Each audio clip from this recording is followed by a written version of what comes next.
It's the question on every investor's mind. When is the era of cheap money going to come to an end? All that and more ahead on your business brief. I'm Sarah Kelly in Berlin.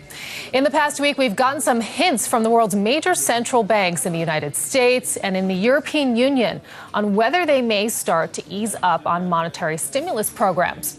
But do the economic growth figures match the rhetoric? Are we in the midst of a global turnaround? We'll get some analysis from an expert in just a moment, but first, this report. Pumping billions into financial markets used to be an emergency measure, but it's almost become standard practice. As a result, interest rates have fallen sharply and have stayed at their historic record lows. In the past 5 years, the Federal Reserve has reduced its key interest rate from 4.25% to just 0.25%. The ECB has followed suit, cutting its main rate to 0.5%. Many have benefited from the easy money. Investors have bombarded stock exchanges because of the low interest rates, sparking a rally for equities. Companies have benefited by taking advantage of cheap loans. And central banks hope the favourable borrowing rates will help crisis-stricken economies recover, spelling a turnaround for the Eurozone. But ECB chief Mario Draghi says the bank has now done its bit.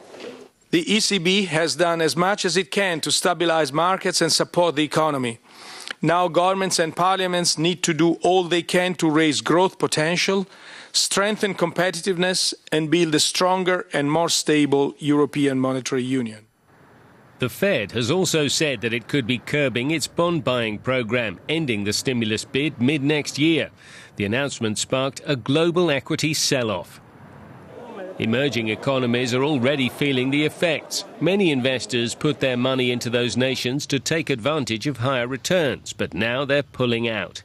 Brazil is an example. Investors have sold over 4.3 billion euros worth of Brazilian stocks this month. And for more, let's bring in Volker Hellmeier, who's chief economist at Bremer Landesbank here in Germany. Thank you very much for joining us. So is the next crisis brewing, this time in the emerging markets?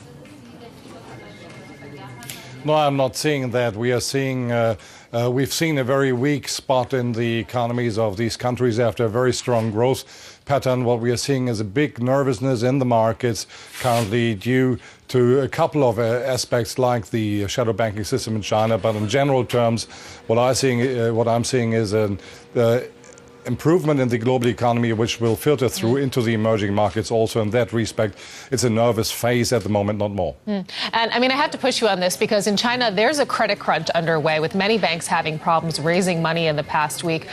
Do you think we're set for another Lehman Brothers style banking crisis there?